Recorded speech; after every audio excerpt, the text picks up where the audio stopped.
नेत्रों को कोमलता से बंद कर लीजिए। लंबी गहरी सांस भरेंगे, मिलकर ओम का उच्चारण करेंगे। ओ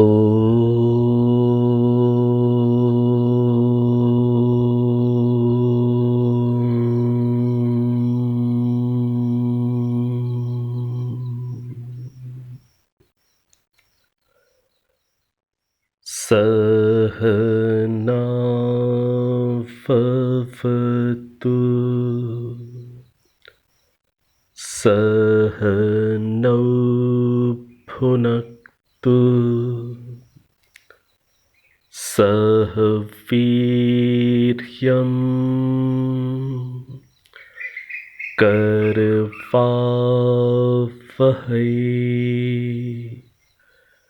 तेजस्विनावधीतमस्तु मा विद्विषावहै। ओम शांति शांति शांति।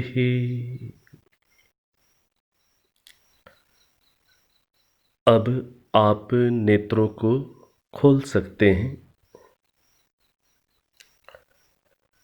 पिछली कक्षा में हम लोगों ने ऋग्वेद के 10वें मंडल के 60वें सूक्त तक के विषय को समझने का प्रयास किया। पिछली कक्षा में मुख्य रूप से 58वां सूक्त और 60वां सूक्त, जिनके अंदर एक मानसिक रोगी को किस प्रकार से हमें आश्वासन देना होता है, किस प्रकार से उसके मन को संभालना होता है, इन बातों को हमने 58वां जो सूक्त था, मन आवर्तनम सूक्तम, इस सूक्त और 60वें सूक्त के अंदर भी आए हुए इसी प्रसंग के मंत्रों के माध्यम से हम लोगों ने समझने का प्रयास किया था। अब आगे जो 63वां सूक्त है, 63वां सूक्त, इस सूक्त में कुल मंत्रों की संख्या है 17 और इन 17 मंत्रों में 14 मंत्र स्वस्ति वाचन के आए हुए हैं। जब आप बृहद यज्ञ को करते हैं तब आप उसमें स्वस्ति वाचन के मंत्रों का पाठ करते हैं, शांतिकरण के मंत्रों का पाठ करते हैं। तो स्वस्ति वाचन के 14 मंत्र यहीं से इसी 63वें सूक्त से महर्षि दयानंद सरस्वती जी ने लिए हुए हैं। तो इस सूक्त के अंदर कुल मंत्रों की संख्या है 17 और इसमें तीसरे मंत्र से लेकर 16वें मंत्र तक जो 14 मंत्र हैं, ये मंत्र स्वस्ति वाचन में आए हुए हैं। आप में से कई लोगों के ये मंत्र परिचित हैं। मैं कुछ मंत्रों का उच्चारण मात्र कर देता हूँ जिससे आपको संभवतः स्मरण हो आएगा कि ये मंत्र आपने सुने हुए हैं। तीसरा मंत्र यहाँ से प्रारंभ कर रहा हूँ। ओम येभ्यो माता मधुमत्पिन्वते पयः पीयूषं द्यौरदितिरद्रिबर्हाः उक्थशुष्मान् वृषभरान् स्वप्नसस्ताम् आदित्य स्वस्तये। ॐ ऋचक्षसो अनिमिषन्तो अर्हणा बृहद्देवासो अमृतत्वमानशुः। ज्योतिरथा अहिमाया अनागसो दिवो वर्ष्माणं वसते स्वस्तये। ॐ सम्राजो ये सुवृधो यज्ञमाय युरपरिह्वृता दधिरे दिविक्षयं। तामा विपास नमसा सुवृक्तिभिर्महो आदित्यामदितिं स्वस्तये। तो ये मंत्र आप में से कई महानुभावों के सुने हुए मंत्र हैं। ये स्वस्ति वाचन में लिए हुए मंत्र हैं। तो यहाँ पर ये 14 मंत्र हैं जिनका स्वस्ति वाचन में हम लोग पाठ करते हैं, उनका यहीं से ग्रहण किया गया है। तो इनके अर्थ आप स्वस्ति वाचन के अंदर आए हुए मंत्रों के अर्थ समझना चाहें तो आप यहाँ पर इस 63वें सूक्त में जाकर के आप यहाँ पर उनके अर्थ स्वामी ब्रह्ममुनि जी के द्वारा किए गए अर्थों को आप यहाँ प्राप्त कर सकते हैं। इन मंत्रों के अर्थ आप चाहेंगे तो आप स्वयं देख लीजिएगा। एक मंत्र का अर्थ मैं आपके समक्ष यहाँ ले लेता हूँ। ये 10वां मंत्र है जो स्वस्ति वाचन में है आया हुआ। मंत्र इस प्रकार से है। ओम सुत्रामाणं पृथिवीं द्यामनेहसं सुशर्माणमदितिं सुप्रणीतिं दैवीं नावं स्वरित्रामनागसमस्रवन्तीमारुहेम स्वस्तये। मंत्र का पदार्थ देखते हैं। सूत्रामाणम।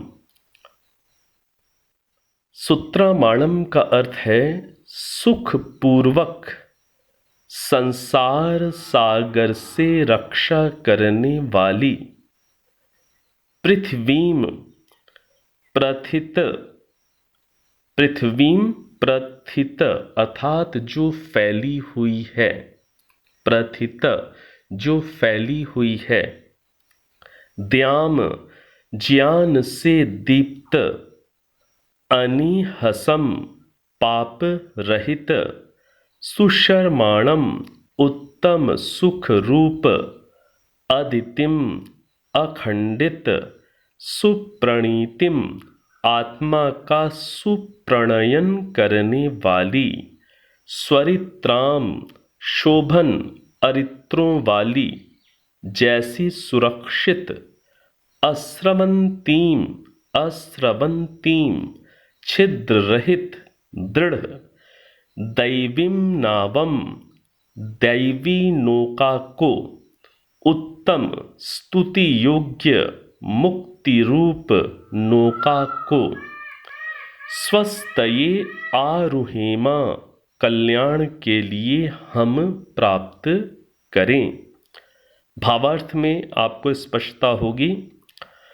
मुक्ति संसार सागर से त्राण करने वाली, उत्तम सुख देने वाली, आत्मा को अपने स्वरूप में लाने वाली, आदि सद्गुणों से युक्त दिव्य नौका के समान है। उसे हमें प्राप्त करना चाहिए। तो दिव्य नौका के समान क्या है? मुक्ति। कैसी है मुक्ति? संसार सागर से त्राण करने वाली, पार लगाने वाली, उत्तम सुख देने वाली, आत्मा को अपने स्वरूप में लाने वाली और सद्गुणों से युक्त दिव्य नौका के समान है। उसे हमें प्राप्त करना चाहिए। तो जब आप पदार्थ पढ़ेंगे, पहले भावार्थ पढ़ लीजिएगा, उसके बाद जब आप पदार्थ पढ़ेंगे तो वहाँ पर आपको स्पष्टता हो सकेगी। तो ये जो सूक्त है इसमें स्वस्ति वाचन के मंत्र यहीं से ग्रहण किए गए हैं। अब आगे जो आपके लिए विशेष जो परिचय की दृष्टि से सूक्त है वो है 71वां सूक्त। 71वां सूक्त, जो 71वां सूक्त है ये ज्ञान सूक्त के नाम से प्रसिद्ध है। 71वां सूक्त, 71st सूक्त, इसे ज्ञान सूक्त कहते हैं। तो इस सूक्त के जो ऋषि हैं वो बृहस्पति हैं और देवता क्या है, ज्ञानम। तो यह सूक्त 71वां सूक्त ज्ञान सूक्त के नाम से प्रसिद्ध है। इस सूक्त में वेदों का प्रकाश तथा प्रचार करना, उसके अर्थ ज्ञान से, वेदों के अर्थ ज्ञान से लौकिक इष्ट सिद्धियों की कैसे प्राप्ति होती है, अध्यात्म सुख का लाभ होता है और सब में ज्ञान की सबसे अधिक महत्ता होती है, इन बातों का इस सूक्त में ग्रहण किया गया है। तो ये जो 71वां सूक्त है ये प्रसिद्ध सूक्त है और इसका जब आप अध्ययन करेंगे तो आपको कुछ न कुछ नई नई बातें जरूर मिलेंगी। इस सूक्त के अंदर कुल मंत्रों की संख्या 11 है और इस सूक्त का जो दूसरा मंत्र है वो मैं आपके समक्ष यहाँ पर प्रस्तुत करूँगा। दूसरा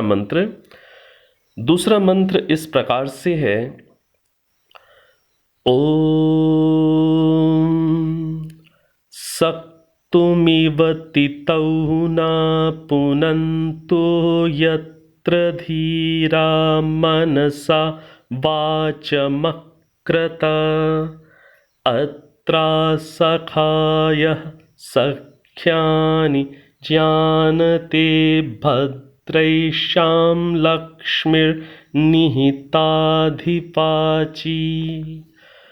ॐ सक्तुमिव तितौ न पुनन्तो यत्र धीरा मनसा वाचमकृत अत्रा सखायः सख्यानि जानते भद्रैषां लक्ष्मीर्निहिताधिवाची।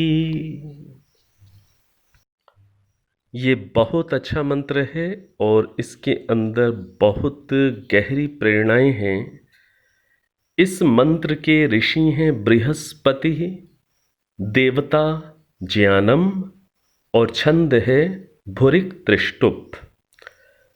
इस मंत्र का पदार्थ मैं वैदिक विनय इस पुस्तक के माध्यम से आपके समक्ष रख रहा हूँ।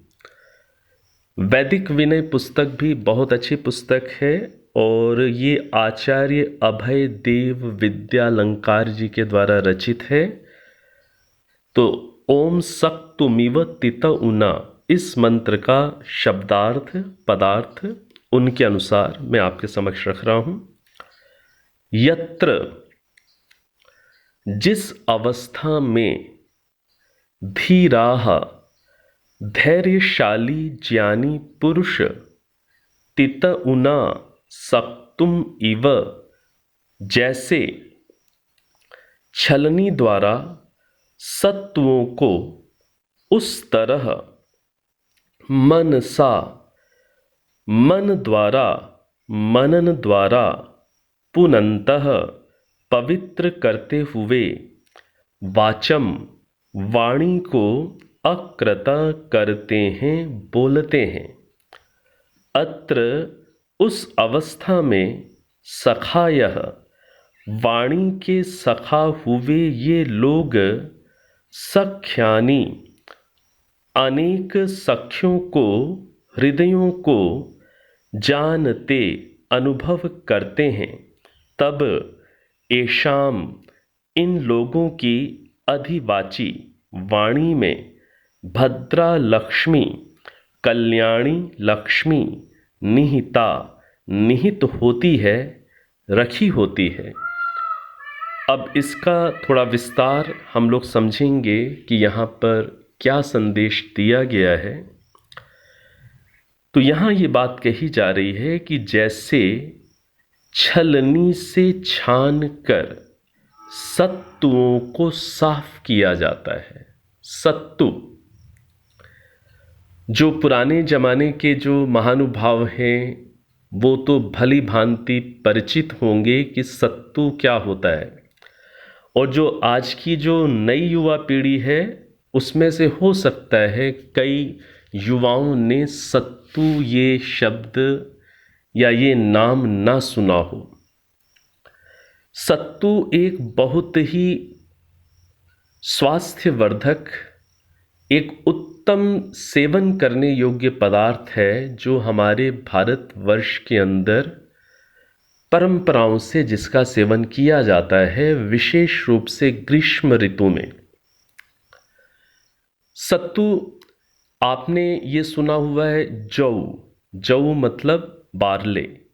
तो जो जौ होती है, जौ के दानों को भून लिया जाता है। इसी प्रकार से जो काला चना होता है उसको भी भून लिया जाता है भट्टियों में।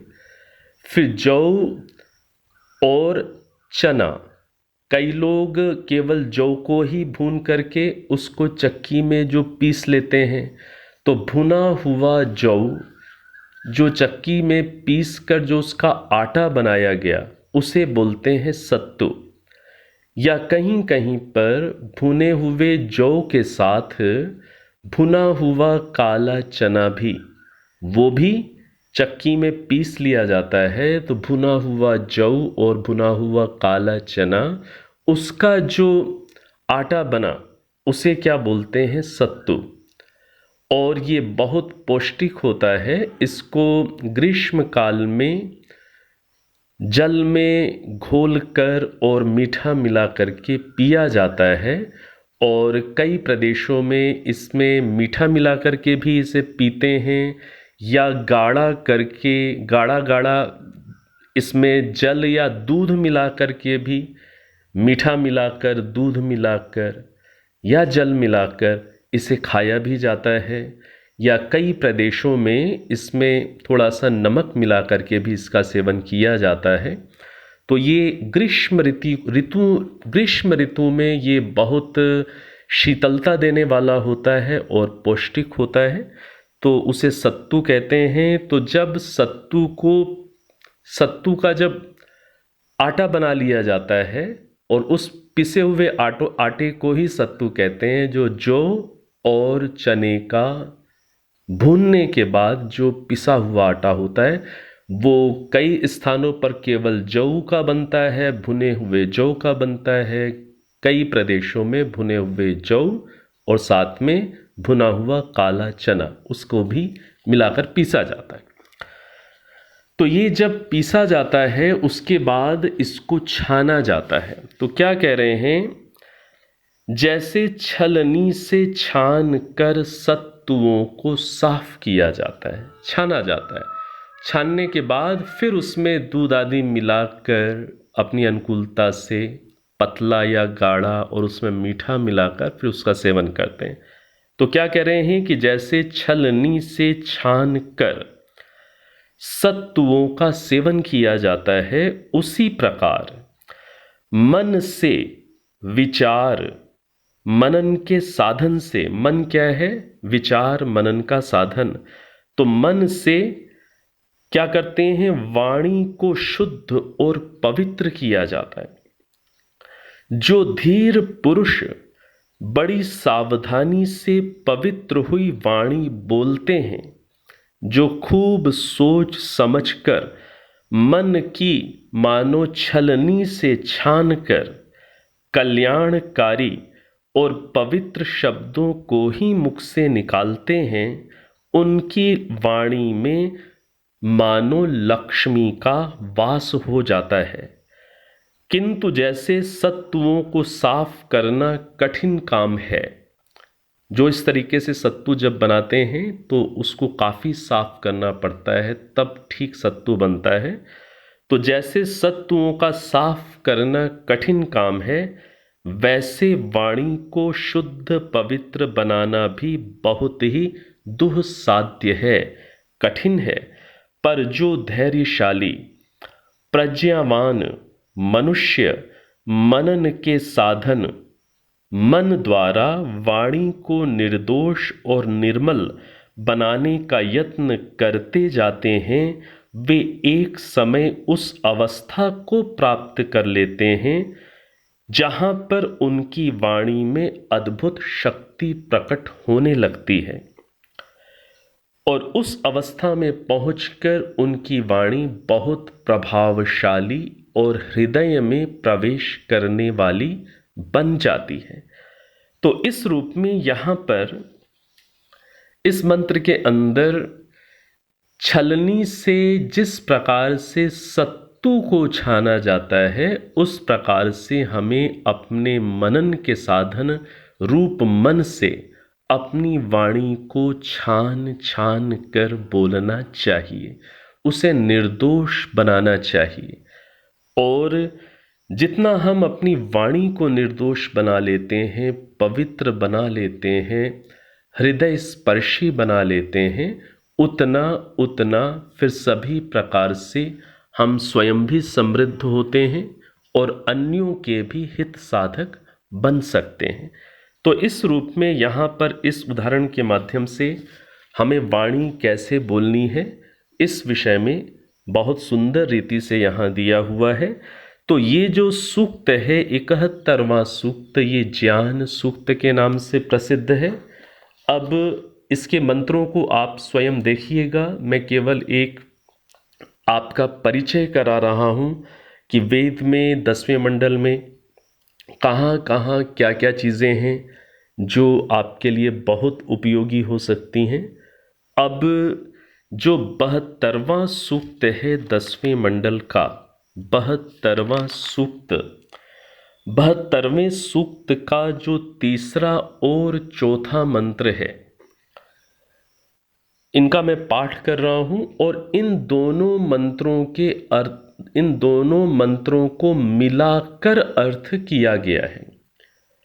वेद के अंदर कई स्थलों पर 2 मंत्रों को 3 मंत्रों को मिलाकर के अर्थ किए जाते हैं, ऐसे भी उदाहरण मिलते हैं।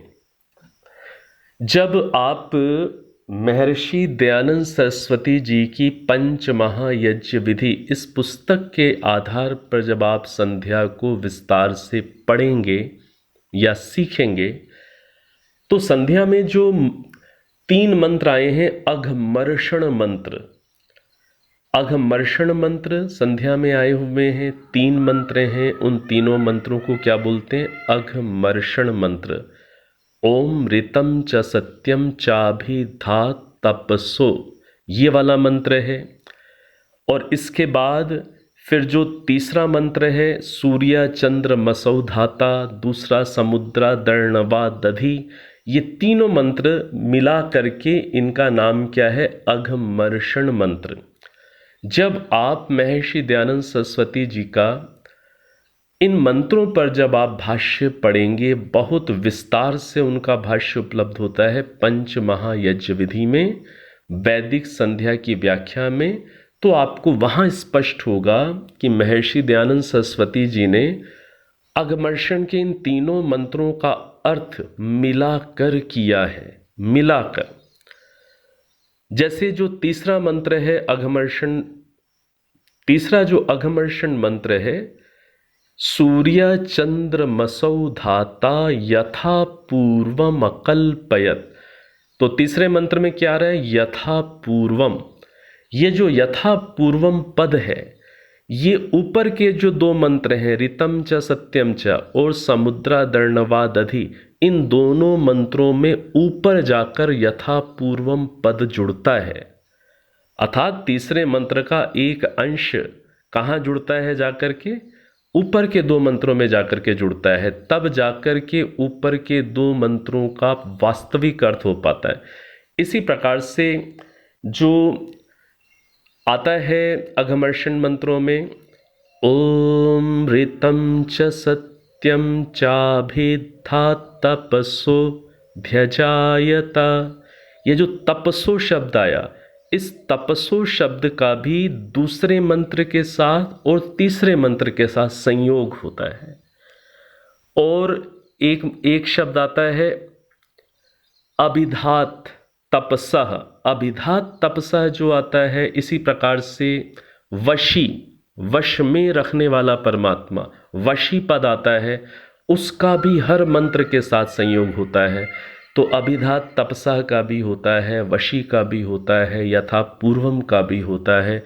इस प्रकार से तीनों मंत्रों का अर्थ मिला करके निकाला जाता है, किया जाता है। ये उदाहरण आपको बहुत अच्छे से पंच महायज्ञ विधि में स्पष्ट रूप से वहाँ पर विस्तार से समझ में आएगा। आप देखिएगा, यहाँ पर जो तीसरा और चौथा मंत्र है, इनका अर्थ भी मिला करके किया गया है।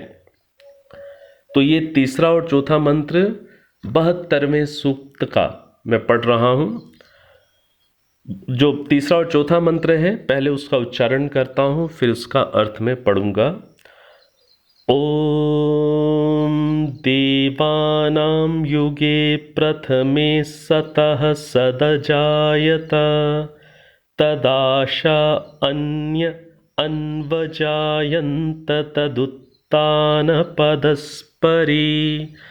ओम भुजज्ञ उत्तान पदो भुव आशा अजायन्त अदिते दक्षो अजायत दक्षाद्वदिति परी।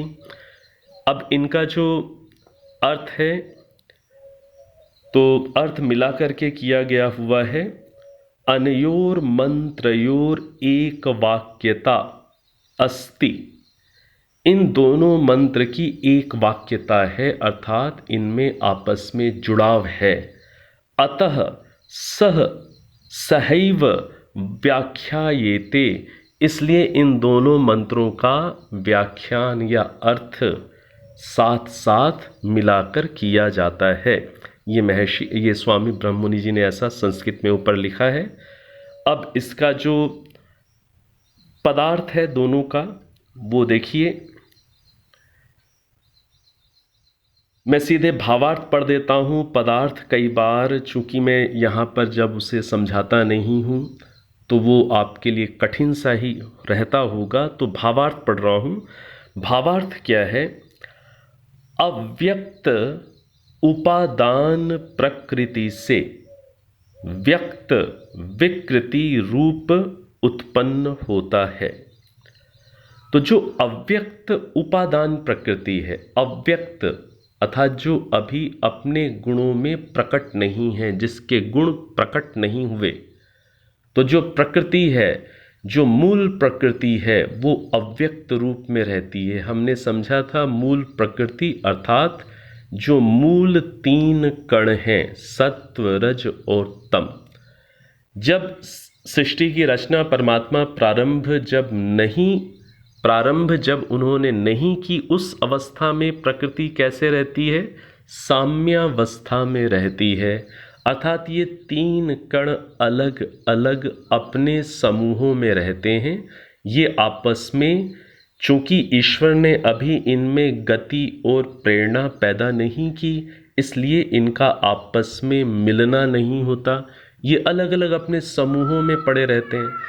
तो तीन कणों का अलग अलग अपने समूहों में पड़े रहना, ये इन तीन कणों की क्या कहलाती है? साम्यावस्था।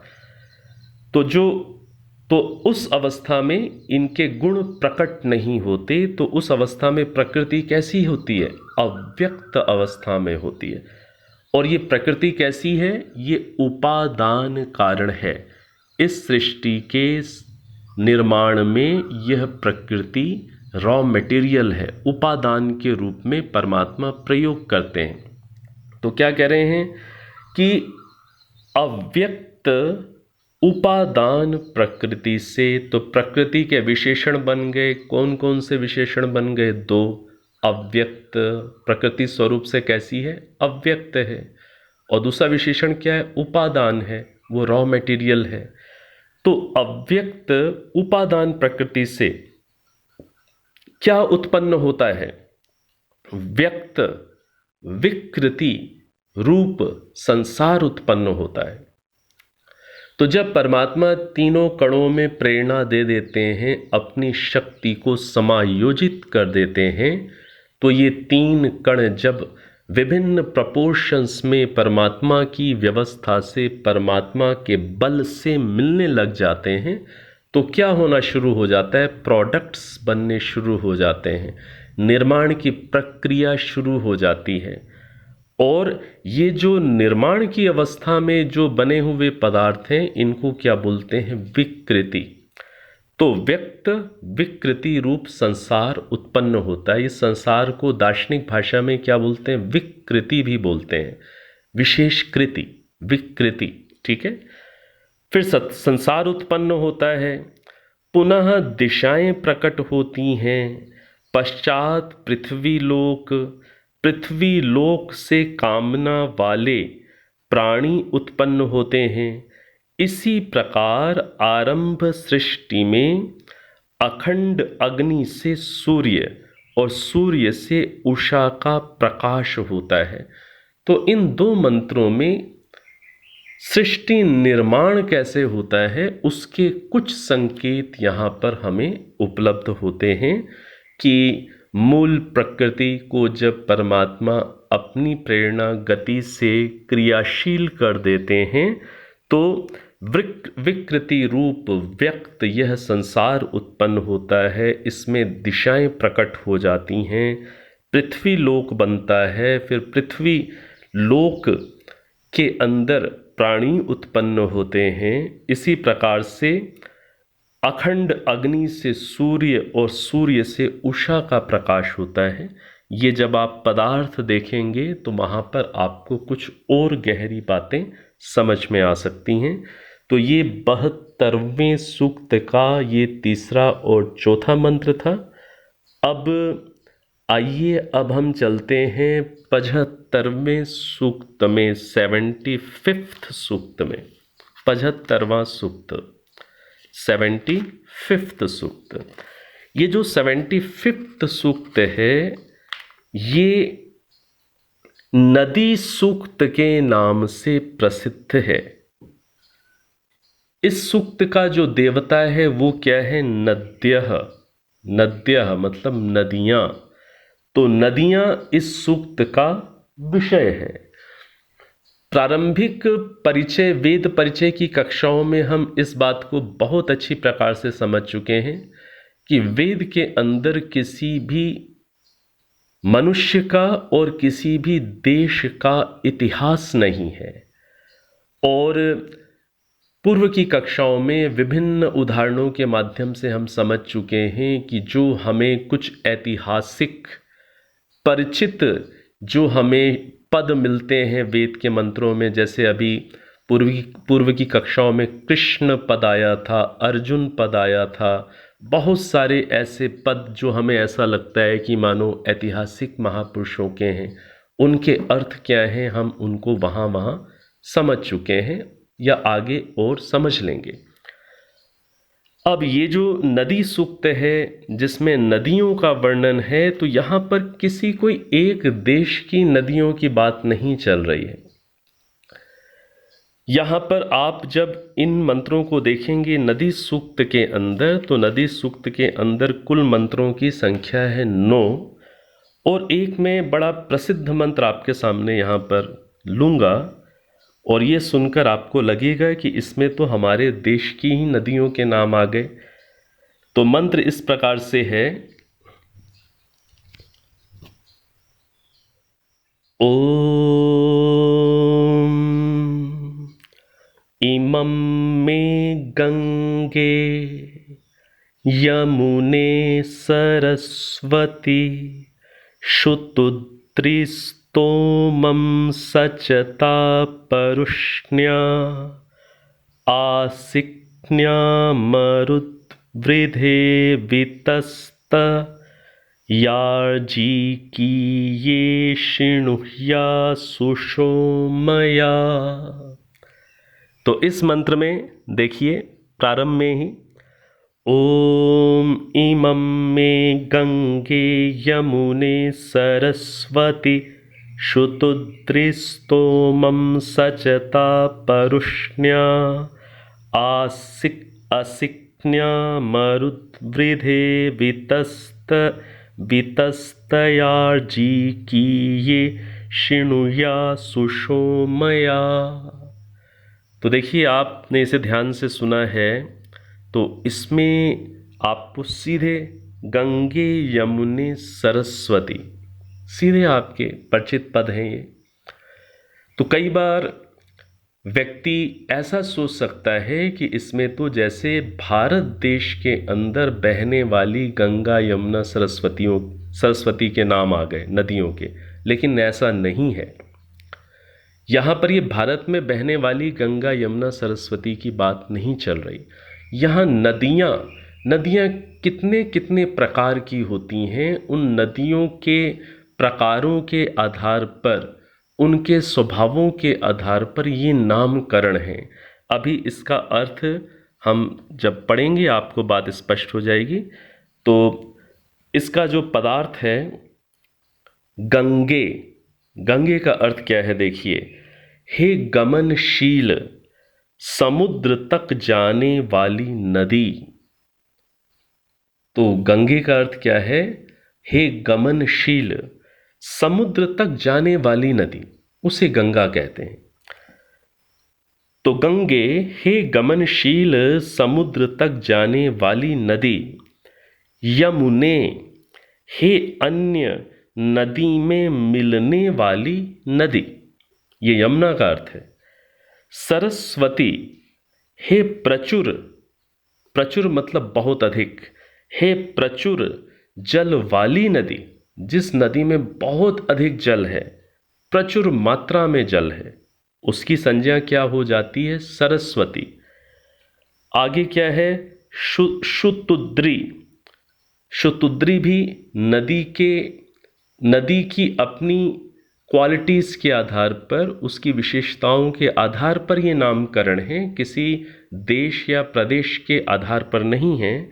तो शुतुद्री हे शीघ्र गमन करने वाली या बिखर बिखर कर चलने वाली नदी, ऐसी नदी जिसकी गति बहुत तीव्र है, जैसे पहाड़ी नदियाँ होती हैं उनकी गति बहुत तीव्र होती है।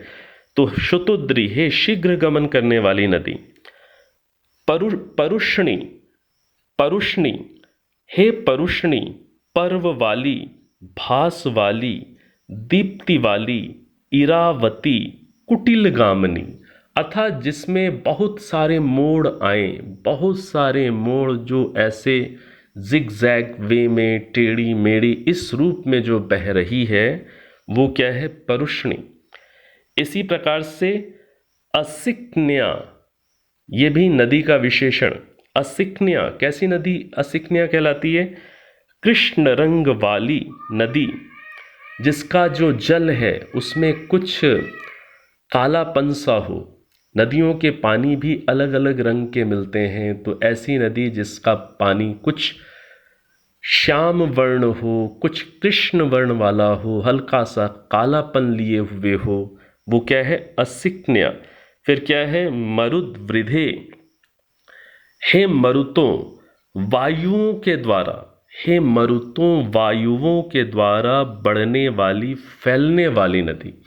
अर्थात ऐसी नदी जहाँ पर जिसका जल, जिसका फैलाव वो ऐसे प्रदेश में है कि जहाँ पर वायु का काफ़ी तीव्र वेग या गमन होता है, तो वायु के माध्यम से जिसका जो काफ़ी अधिक फैल जाती है, जिसका जल स्तर बढ़ जाता है या फैलाव को प्राप्त कर लेता है, ऐसी नदी क्या है, मरुद्वृधे।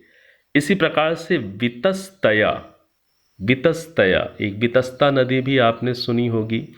वितस्तया, वितस्तया का क्या अर्थ किया है, अविदग्धा, अर्थात अत्यंत ग्रीष्म काल में भी दग्ध, शुष्क ना होने वाली नदी के साथ। तो ऐसी नदी जिसका जल ग्रीष्म काल में भी सूखता नहीं है, वो कभी शुष्क नहीं होती, अगला है आरजी किए, हे हे विराट किनारों को तोड़ फोड़ने वाली नदी, जो किनारों को भी तोड़ फोड़ देती है, उफनती है, तूफानी रूप ले लेती है, ऐसी नदी आरजी किए सुषोमया पार्थिव समुद्र के साथ में स्तोमम सचत आशुणि, मेरे अभिप्राय को या मेरे लिए अपने अपने स्तर को सेवन कराओ तथा मेरे लिए जलदान करो।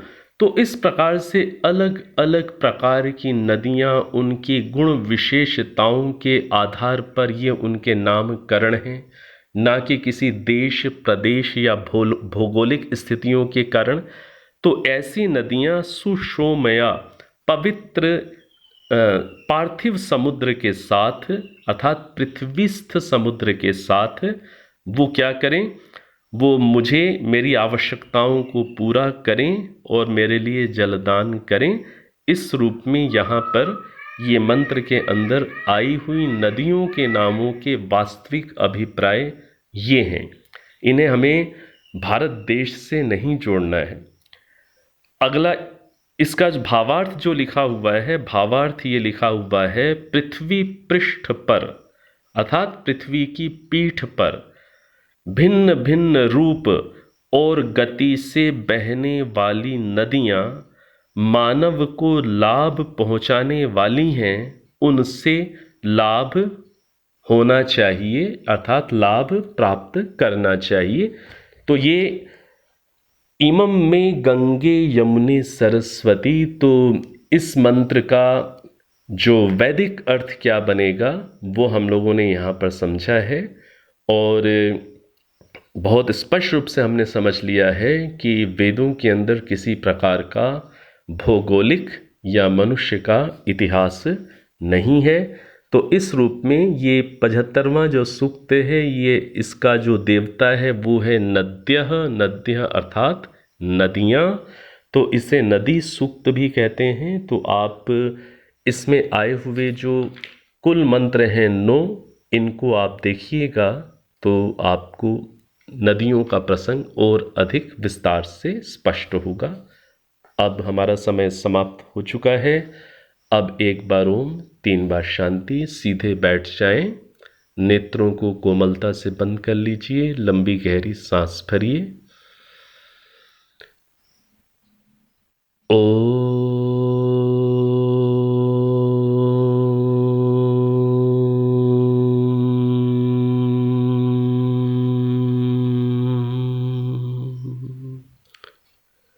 शांति शांति शांति।